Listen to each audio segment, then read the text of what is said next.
Yep, I'm ready. Hey, welcome to another episode of the Blackout Tips Podcast. I'm your host, Rod, joined as always by my co-host. Karen. And we're live on a Saturday, ready to do some feedback.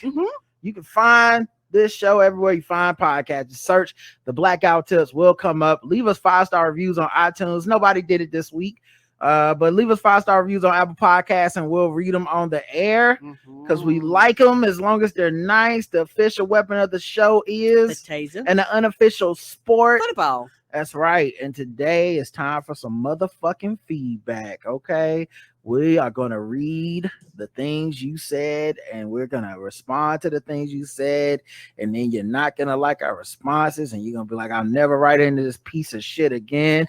And then I'm going to be mad and I'm going to be passive aggressive and I'm going to remember it for weeks. And then I'm going to dislike it and I'll never get over it. And then you'll be like, I still secretly listen, even though I said I was never going to listen to you niggas no more. And then years later, we'll do it all over again. That's what this show is all about. That's what it's dedicated to. But first, let's talk about the real MVPs, okay? The people that come through for us every month. The people that put something on it, as they say. I'm talking about the people that donate to the show. Okay, there's people that take the time out. They go to the Blackout Tips. They look on the right-hand side, and they tied to the church, okay? Because they're going to be some good Christian folk. And we like to give them a shout-out.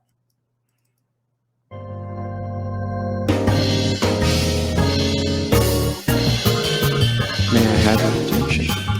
You are now listening to Charlotte's own Rod and Karen. We welcome the good folks who tie to the Blackout Tips. Today's a new day. That's right. It's a new day for my saints and sinners. Let's talk about Calphonic G with this recurring donation. Chris from Hawaii giving us that money.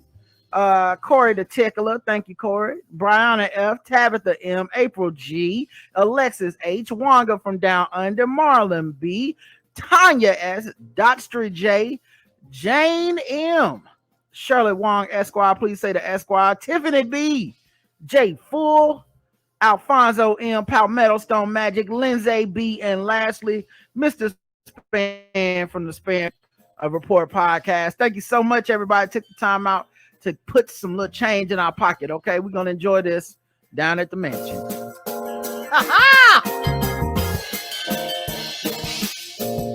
No 5-star reviews, so let's just get into the comments. Episode 2544, SWAT Alligator Sniper Unit, was our feedback show. We got a couple comments on our website from Appia. Appia says, I again agree completely about stereotypical foods that you. Food is also representation. Having a typical black food more visible makes them part of American culture. As for the people in other countries, why should American culture be only white? Like white cowboys. I know black cowboys existed, but they did not in older movies. Hamburgers. The term hamburger originally derives from Hamburg, the second largest city in Germany, and Disney. Okay, they have non-white characters now, but maybe for the last 5 years. Would you and then also said, would you consider an upload of voice MP3 memo option for your voicemail? I don't really know what that means, but no. Yeah, I don't know. Because I like the 2-minute limit. And I'm gonna be honest, I love our fans, but some of these niggas need a limit. And MP3 feel like y'all determine the limit, and then some of these gonna be 7 minutes and shit. I like it short, sweet, and the lady just goes, get the fuck off the phone if it's taking too long. She hangs up. She does not play. And then you have to make a decision. Am I going to call again? And is it that important or should I let it slide? We need all of those checks. Yeah. That lady, that countdown is on when she pick up the phone. Yeah, we need all of that to keep y'all in line. She be like, your time starts now. Beep. The poll was, which house are you? Slytherin, Hufflepuff, Ravenclaw, or Gryffindor? I'm a Hufflepuff. You took the test? No, I just know so I'm you a don't Hufflepuff. know. You don't know. I took the test, the official Harry Potter test. Well, I guess I got the official results. Okay. And it sounds like everybody is in my crew. 22% said Slytherin, 22% said Hufflepuff, 11% said Gryffindor, and my crew, the number one crew, the biggest crew of all the Blackout Tips listeners, Ravenclaw. Yep, that's right. Ravenclaw in the building. Fuck them little Hufflepuffs and them other niggas, okay? What? We Ravenclaw, we run shit. That's what we do. We get shit done. while the rest of them walk around like the cock of the walk. You know what I'm saying? We the ones that get out here and take care of business. And for other people on that got money, the people with the money, they was Gryffindor, because there's a lot of legacy admissions into that school. Hufflepuff was 21%. Gryffindor was 33%. Ravenclaw 27%, came in second, and Slytherin was 19%. So Slytherin was the lowest, and I forgot to put a quote of the show that day. So guess what? On to the next episode. 2545 Do-Rag Weekly.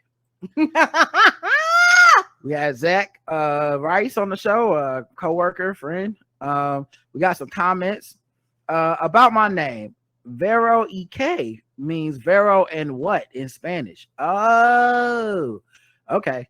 I can't figure out how to change it. Sorry. This is just an alias for Veronica P. Hey, Veronica. Hey, baby. So my question is, what's up with Zach's Los Angeles hate? Just kidding. I might get the dislike if folks have a limited view of the city. Congrats on this fun interview. Nice to put a voice in the story to that youngin' confused by punctuation story. I have a bit of that tendency too with the youth excuse. Cool. Cool to you too. Appia says Zach said he is a writer because he has no other skills. I know this should sound humble, but I think it's rather normal to feel this way as a young person. You try stuff out, you learn, you get better. I'm great in stuff now I never would have guessed I would be. And I think you can discover strengths as long as you live. Yeah, he also probably just fucking with us, the little jokey joke. I'm sure he has other things he can do. LW100 says this was a great episode. I love Rod and Karen's interview style. Karen's fire jokes and the group delightful tangents. When y'all have a late night variety talk show, I will be ready. And the poll was, have you ever done ketamine? 7% of the audience yes, 93% no. Shout out to that 7%. Y'all living life. You know what I'm saying? And then let's check what it said on the, because the people on Spotify got money. So let's see if they only 2% of them did the ketamine and 98% no. So I guess the people with money too scared. They're like, I can spend my money on other things. Yeah, I'm gonna spend my money on cocaine. The comment was too Zach too strong, and we got people that replied. I perked up a little bit when Zach started mentioning Chicago area born and raised, but yeah, he's right about white Chicago. Keenan says, I love the idea that the city is a shithole because you're not cool enough to know where to go. Makes sense. Oh, take it personal, why don't you? Aaron says, in Zach we trust. Aaron, E-R-I-N, says 2 Zachs are better than 1. That's true. We had a lot of Zachs this year. Renee says, I've never been more interested in ketamine than ever. I need that Hollywood health insurance. Come on now. They came through for them, didn't they? All right, let's check on the next episode, which was We Ain't Got It. A lot of people say that's their new favorite segment. 5 stars on the show art. Bernicia in a satin cap and gold bangle earrings. I need this on the shirt, says Ramsey D. Jenkins. And she's talking about the show art for the Crowdcast, which I just used some random picture of. That was hilarious. Barney, I got off of the internet. Appia says, I switched from tampons to a period cup maybe 5 years ago, and I will not go back. The upside, I have 2 of them, cleaned them, and never had to spend money or time or thoughts on tampons again. Extra bonus, there's no waste. At the beginning, it was a little bit of work to get used to. Now I'm a pro. I can highly recommend them. People might have to switch to it if this tampon shortage thing comes through. Right. I know, some people enjoy that. Some people enjoy Diva Cup. I've heard, good things about that. I've heard good things about period panties. So a lot of people are going to start investing their money in these other avenues. And you know what's going to happen? A lot of times when people do this and realize how much money they're saving, some people are not coming back. Yep. Book on Shoebase says, clearly Rod has read all of Period Power. Where are you at, Mike B? Seriously though, thank you for saying that men menstruate too. I'm a staunch period equity advocate, and I talk to kids, teens, and parents about the importance of degendering discussions about menstruation. Love this episode. I try a little bit. You know what I'm saying? It's, if I can remember, it's never out of some negativity if we forget. But I think these discussions we're all learning and trying to do better and be more inclusive. And it can be difficult, but hopefully we're doing a good job. Yes, and it's also one of those things where everything is gendered, and a lot of it is unlearning words and habits that you have. Even if you know better, it's still an unlearning process. Also, because a lot of times it's happening because people's heart is definitely in the right place, by which I mean women are a marginalized community. And a lot of their issues are swept under the ground. Right. And so people are like, I'm advocating for women when I talk about periods, when I talk about birth control, when I talk about reproductive health. And so in their minds, it's been this way most of our lives until recently that we've had a little bit more awareness around these issues, generally in the mainstream. They are being used to advocating for women with this language. So it's kind of hard for people to just turn it off. Like, I'm talking about people with vaginas and stuff. And then also there's a layer of people that get offended by it, or just they're introduced to a new term, so they want to make like a joke out of it. That like it's a lot of stuff to overcome. At the end of the day, I think it'll get there, and it seems to be getting there slowly but surely, that people are going to start changing language. And some stuff, it's almost like you try it on and it might work, it might not work. Agreed. Let's see. EV says there isn't enough money in the world to get me to allow someone to release 100 roaches in my house. Once they get in, it's hard to get them out, especially when they start laying eggs. 2K isn't enough, especially since it costs more than that to fill your tank up. Come on. The poll was, do you believe Dr. Umar when he said he wasn't getting that white girl's digits? Karen says no. The chat room says, the voters say no. 95% of people say no. One person did say yes. They believe Dr. Umar. And I say to them, hey, I hope you get that money for that school. Okay. I hope the school come true for you. Meanwhile, on Spotify, where they have money, it was even worse. 10% believe them, 90% don't. Don't be blowing y'all money on that school. Oh my goodness. David, so the quote of the show was broke. If I broke, we ain't got it. David says, we got no clothes, ain't got no cars, can't get no hoes, we broke. Ernest says, you ain't getting nada from us, not even $1 for us. You ain't getting nada from us. Bokai says, I got the only pair of jeans on. Shanna says, man, I ain't got it, man. Carly says, well, over on Spotify, we say, hide the money, y'all. This is just kidding. We know she's not just kidding. Okay. No, you're not just kidding. We know the truth. Okay. Y'all over there. Hide the money, y'all. There's poor people around. With your broke ass. That's how you be feeling. Tayrell says, ain't got no money, ain't got no clothes, ain't got no cars, can't get no hoes. Raphael says, things are hard, so people send me money so I can ensure that never happens again. To the great Dr. Umar. Just imagine what he'll do in a heat wave. I volunteer to save the doctor with y'all hands money. Kentrell says, digging a new segment. Great show. Thank you, Kentrell. And Nelson says, Kanye, would you like to step forward and explain these new shoes? Brother Kanye. That's one of the greatest interludes of all time. Oh, that shit is the best. Oh man. Bunch of niggas broke. Kanye he read College for Filth, man. Oh, that's hilarious. Then we had our episode with Roy Wood Jr. from Malcolm Lil Debbie to Malcolm Checks. We got some comments on this one.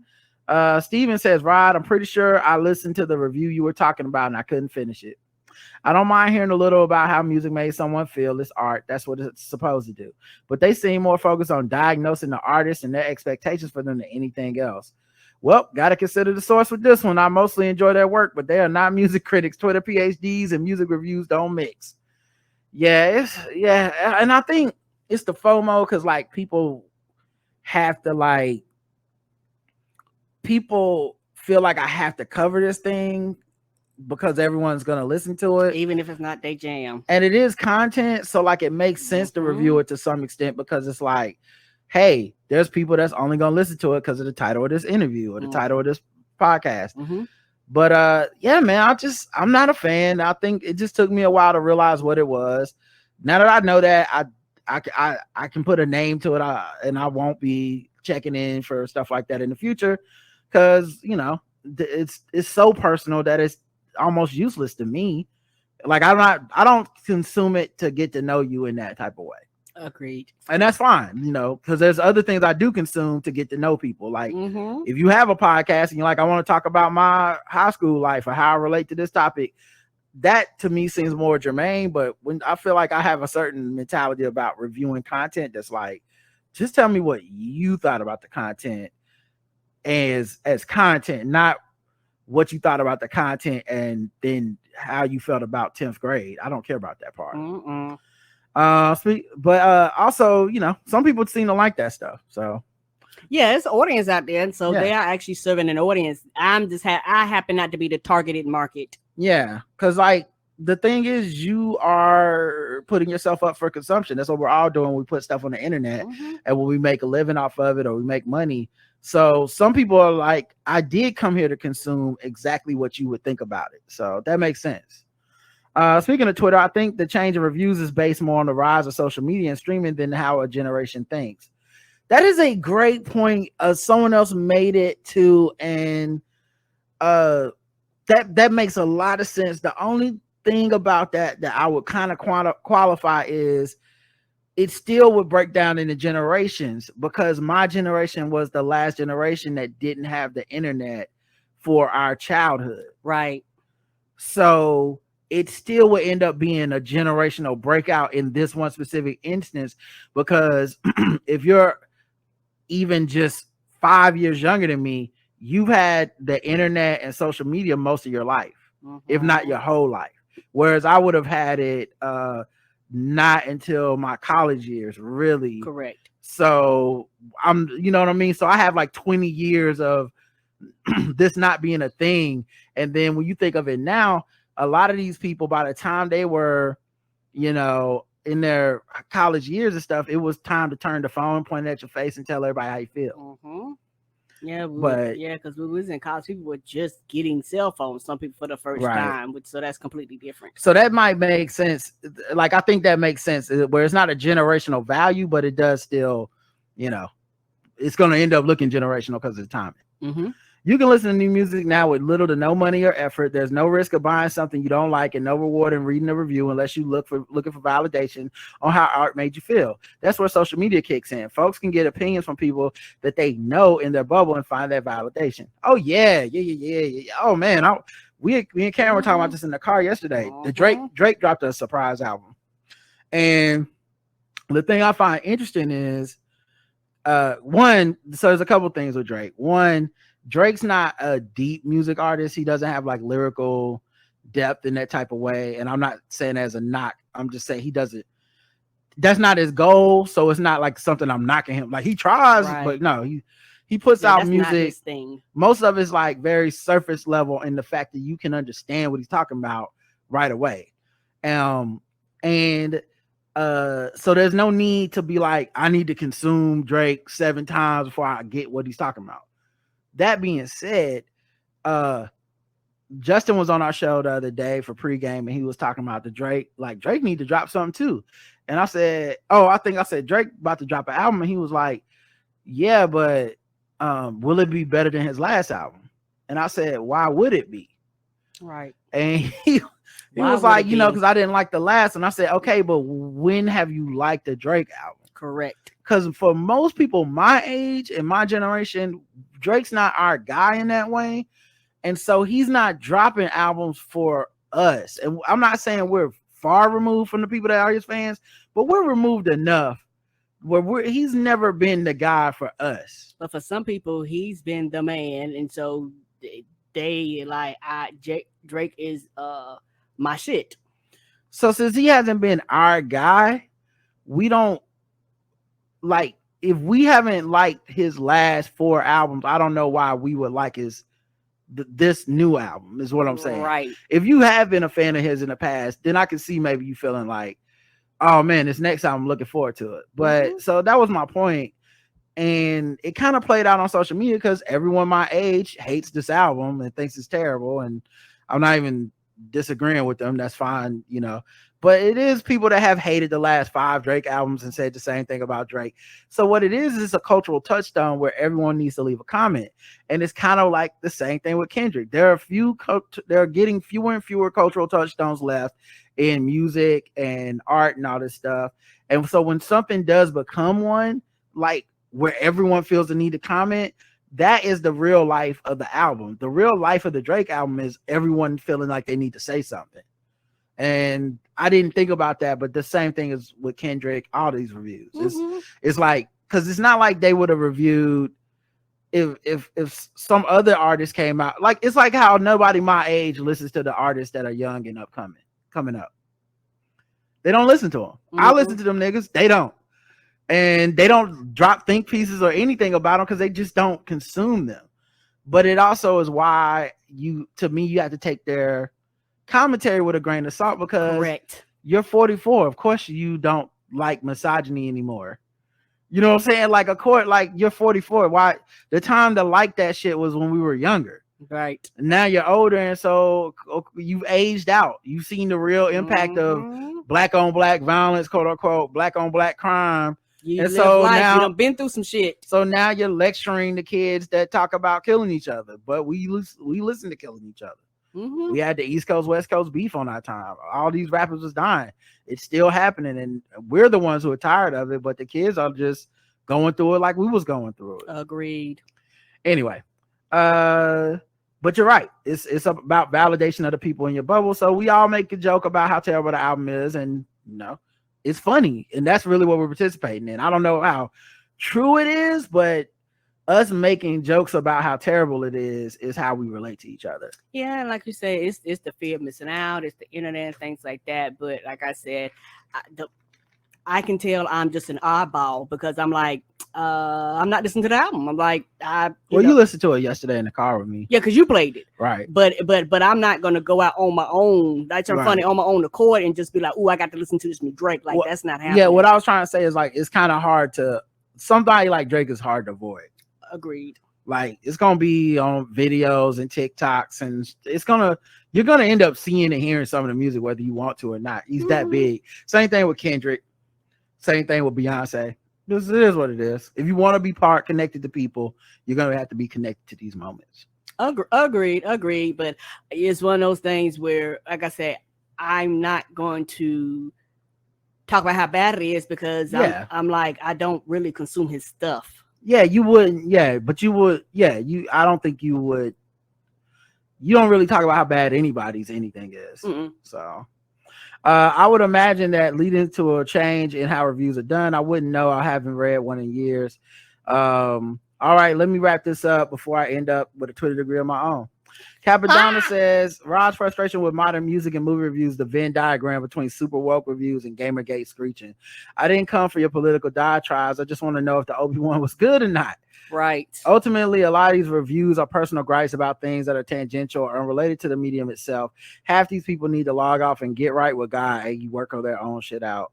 Yeah. EV says, I've totally stopped taking reviews seriously, even restaurant reviews. If people don't get their water glasses refilled immediately, they give restaurants 1 star. You had this weird trend where so-called influencers give bad reviews because the restaurants didn't comp them. Reviews on anything these days don't hold much salt to me anymore. Yeah. I don't know. Yeah. I don't know what happened. It's got to be that internet thing. I think that's just a great point. It's clout. It's you get rewarded for being negative, and it's almost like the like that customer's always right has turned around and bit a lot of people in the ass. And it's one of those things where and even now for a lot of people, they've done, I want to say it was NPR or something that or one thing where they're talking about they're doing reviews, they was saying how people trust the reviews. There was that people have a tendency not to trust them anymore or as much for that reason, because it was like, well, I don't know if you telling the truth. And I've read reviews where I read through it. I was like, oh, you're the dumbass. Like, they did nothing wrong. like you're the problem. You gave them a 1 star, but you didn't read the instructions or didn't know what you were getting or whatever the case may be. This has nothing to do with them. It's more about you. Hiroja says, I came for the Popeyes Chicken Chronicle update. Very disappointed. I think she's talking about the chicken sandwich consortium videos that Roy Wood Jr. used to do. Do you find the extremely personal reviews of media to be annoying? Yes or no? Mm-hmm. And keep in mind, I wasn't sure I was in the majority on this because these to me represent the majority of what reviews are becoming. And I know people that have tried to be like, well, there used to be like something like this back in the day, and Siskel and Ebert and people have written personal reviews before. I've watched and read and consumed those reviews. They were different than this. Mm-hmm. This is not the same. Like this, I get what people are saying. I'm not saying there's never been a time where someone's written a very personal review, but this idea that like this is like the majority of content. I think part of it is because the gatekeeping is done, because a lot of these institutions are done. They couldn't make money, Right? And if they did make money, they had to cut costs, and they cut editors, and they cut the qualifications of what it takes to be a journalist or or a reviewer or whatever. And so it's a lot less rigorous, which is kind of dope because it makes it more inclusive. But then it also becomes a lot less ordered when it comes to like what people's concerns are with a review. For a lot of people, it's like the concerns are what I want them to be, not what the goal of the reviewer or the person consuming the review would be. Right. It's like all of a sudden we don't have standards, and I don't mean it in a bad way, but we don't have a certain level of standards that you must hit in order for the review to be posted. Yeah, I mean the big publications still seem to do a good job of it, to be honest, but even with some of them, they've had to hand it off to people that have built like a following with a blog or Reddit or Discord or something. And a lot of those people's reviews and stuff is just very, very, very about me and how I relate to music, and not necessarily just, what is contained in this album. Correct. Do you find extremely personal reviews? 85% said yes. They found it to be a bit annoying. 15% said no. They like them. They don't find them annoying. Like I said, I was surprised because I did not know if that was a popular sentiment or not, and it's almost the exact same percentage on the Spotify poll. 17% no, 83% yes. Wells Fargo using the Rooney Rule was a comment. Not the Rooney Rule. Aaron says, I need to get out of Wells Fargo. If y'all got a good bank that you like, let me know. Yeah, what's a good bank, really? Think about it. Jadamo says, yeah, I'm going to have to start banking with someone else. Wachovia keeps fucking up. I mean, Wachovia. Wells Fargo keeps fucking up. Karen, I made a mistake. I can laugh. I know. I was trying to help you out. I always think that's funny. I go, Wachovia first. I'm naming shit that ain't even around. I knew you had some in you. Yes, I do. Raphael says the rate at which Wells Fargo always got shady stuff going on, they got to be the ones responsible for creating the first Nigerian prince. I wouldn't be surprised should it come to light tomorrow. Third eye. That makes sense. Open your third eye. Maybe a Nigerian prince runs Wells Fargo. I don't know. You never know. I'm gonna give them some money to find out though. And last episode was when we had Brandon Collins from Drunk Black History, who the episode was called Black Season 5.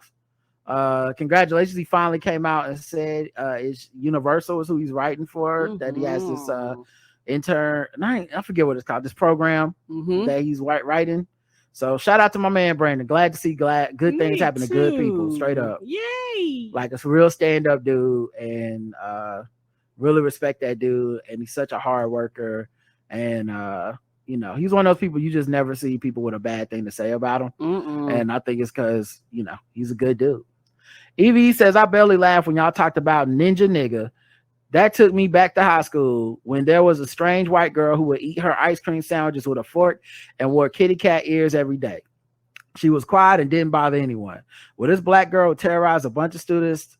She thought she could set her sights on this girl. She would snatch out the white girl's kitty earrings and stomp and stomp on them, and would intentionally bump into the girl and call her names. Someone told the bully not to mess with that girl because she knew karate. The bully saw this as a challenge.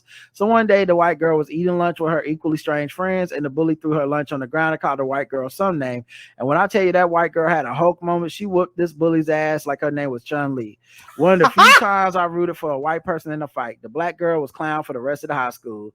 Moral of the story, leave the weird kids alone. Yes, leave them alone. They may know karate or have access to a gun. Come on. Leave everybody alone. You know what I'm saying? But especially the weirdos. Do you think Brandon really went to ninja school? Brandon's friend really went to ninja school? Yes or no? Yes. 40% say yes. 60% say no. He's just making it up. And meanwhile, the people with money say 64% say yes, and 36% say no. And I'm tending to agree with them because they had the money to afford ninja school for their kids. Mm-hmm. So they know it exists. They know. And Yep. A lot of broke people don't know. Mm-mm.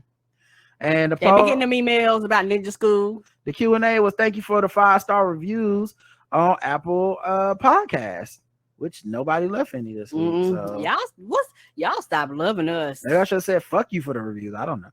Anyway. David says if you haven't left a 5-star review, you are definitely an Arby supporter. Mm-hmm. Oh no. Keenan says ask Brandon how much I gotta pay to help write Nigga Ninja. Carly says just refresh my review title, insightful and funny. Damn, Gina, are you happy now? Thank you, Carly. I didn't see the update yet, but Yes, I'll look I know for sometimes it. they slow. I'm overdue for an update of my previous 5-star review. I don't want Karen to shame me anymore. Can I have the address for the Ninja SCA school? My kid already behaves like one. She may as well enroll. Oh, well, good luck to your kid. But yeah, that's it for the comments and all that stuff. Let's check the spot. Oh, let's check the phone line to see if we got any voicemail. 704-557-0186. Good morning. This is Dee calling from Dallas. I had to pause this recent episode that I know only have 2 minutes, and I'm cackling in my spirit now. Anyway, the way Karen hollered when Roy Wood Jr. talked about mega churches, I'm done. Give y'all all the stars. Give you all the stars for just this few minutes of this episode.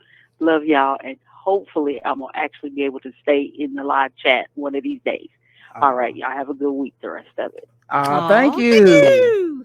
Appreciate you. Yeah, Roy is always so funny. He's a ball. Cracks us up and so generous with his time. So thankful that brother could come through for us. Next voicemail. Hi, this is Giselle with Chateau Guest Services. I have a package for all 3 of your rooms. I'm here on the property, so if you'd like to stop at the front desk and grab this, thank you. Bye. So we got some packages for all 3 of our rooms. We want to make sure we get those. You know what I'm saying? Make sure we get those. I don't know who the hell that was or where we were supposed to be staying. They didn't get that message, baby. But so they don't know they got packages. I'm gonna call her back. Where them packages at? I'm trying to get to these packages real quick. Don't hang up. All right, we did get some emails. And I'm gonna read this one 5-star review because I don't know if we read it last time. Okay. But I think we may have because it says the 10th, but we recorded on the 11th. Take all my 5s. I love this podcast. Love Rod, Karen, Justin, so many other people they've introduced us to. They're fans over the years. I truly don't think I would be the person I am today if I hadn't started listening to them years ago. Shout out to the days of Baller Alert. Mwah. So I think I read that one, but just in case. Just in case. Episode 2547. Dune Dragon says, hey, Karen and Rod. Roy Wood Jr. Good episode. I'm only halfway through. My only critique is how did you let him go without playing effing with black people? Next time, if he has a limited time, start the episode early and have him come in midway and shut it down.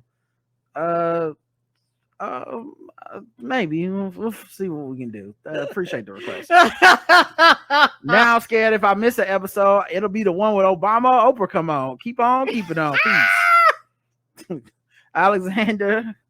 Alex says, hey, Rod and Karen, jump to the recipe. Listen to episode 2547 and relating hard on your discussion of how people write reviews from an incredibly narrow perspective.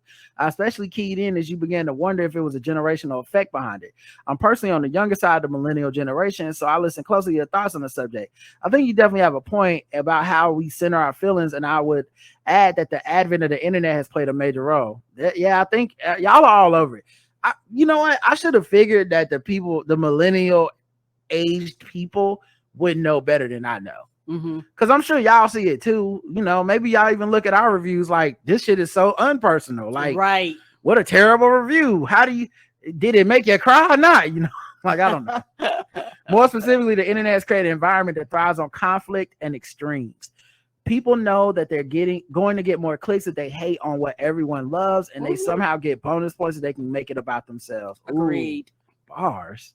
If it definitely doesn't bring out the best in us, at least every once in a while, people's hot takes get roasted as glorious. That is the best. I never know when it's gonna happen, but it is the best. Like when the internet just decides that somebody's projection is the one we're all gonna go. Not you, nigga. This is terrible. What the fuck is wrong with your ass? Yeah, you never know. Yeah, sometimes people go, "Oh, I relate to this so hard." You know, it's like if I go, but every now and then, I just watched Top Gun, and the only thing it made me feel was that, I don't know, like it made me feel like that the time my father dropped me off at a theater and had an affair on my mother, and that's why I'll never enjoy Tom Cruise or his bullshit movies. And it's just like that might be the one where someone's like, relate to this so hard, or you know, I'm sorry that happened to you, blah blah.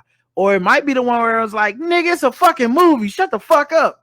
You don't really know. You don't never know where the tide gonna turn. People really be taking chances out here, just telling their business to people. Yeah, they do. But yeah, back to this. One thing I've been doing with music I love is I'll go and read some of the top comments on the YouTube video. Not sure if it's the algorithm, but it tends to be people with positive things to say, which is really what I'm looking for. I guess that's not really the type of criticism that you're looking for, but at least there's some positive community that can be easily found. Anyway, thanks for the podcast. Love you guys, Alex. Yeah, it's not even like, I think the thing I have to realize, I'm not necessarily looking for criticism in the way of like, is this what does this mean to me in that type of way? I think I would read an article about that. I've written something about that. When Phife Dawg died from Tribe Called Quest, I wrote about what Phife meant to me, and but also what the love of Tribe Called Quest and that time period in my life, what that meant to me. And it was about me, and it was specific. There was no way for it to not be about me, right? It's how I feel about this dude dying. I'm not a journalist. I didn't go and interview his people and stuff. So like, there's room for that. But I wouldn't do is call that like a review of his new album. Like if I was writing a review of this latest album that they just dropped, this posthumous album for Phife Dawg, I wouldn't have written all that. Because to me, those two things are not necessarily related. To me, I'm like, oh, what's up with this album? Even if I don't like it, I'm gonna tell you like, well, the reason this track seemed to meander to me, and this seemed to be off topic, and the production on this was uninspired to me. That it's still, you know what I'm saying? To me, that's about an album, and you can either listen to it and relate to it, or read that and kind of get a feel. But I wouldn't be like, in 7th grade, I carried my Walkman with me everywhere I went. That's irrelevant. And the sounds of Tribe Called Quest. It's like, what am I trying to prove to you? Anyway, that's my point. Hi, Ron and Karen. Saturday, next June 25th. That's the next June 25th. Oh, wait, hold on. I'll save this then. I'll save this. Sorry, it was a shout out for somebody, and it sounds like they need us to do a show the 25th so they can get the shout out. They sent that shit in advance. I want to be sure. Yeah, damn. Hold on to that one. Russ says, hi, Karen and Rod. I have to shout out all the other fans of the show. I often listen on the ride home from work, and the beats for the segments be banging in the whip. Y'all are great. Thanks for everything, Russ. Yeah, we got some good segment songs, okay? I put us up there with anybody in the podcasting game. Bops. And as much as we used to just like play music and use like real other people's music and songs and shit and sing over them, all that stuff, that's cool. Definitely had its time. Definitely proud of those. Definitely fun.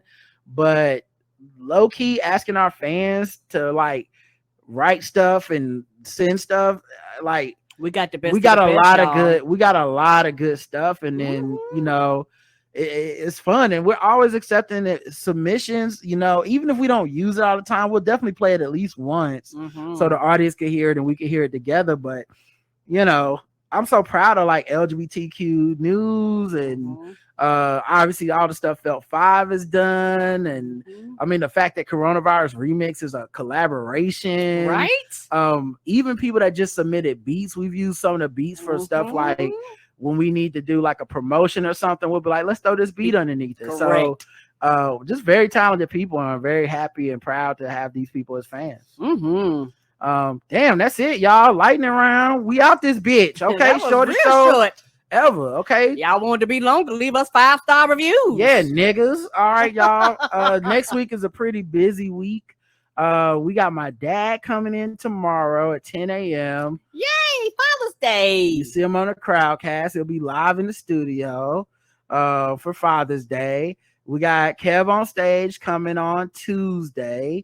We got Tim Barnes coming on Wednesday. So it's going to be a pretty busy week this week. So yeah, we got a pretty busy week. Yep. So we're looking forward to all that stuff. And yeah, we'll talk to y'all soon. Until then, I love you. I love you too. Mwah. Bye, everybody. Have a good night. Peace.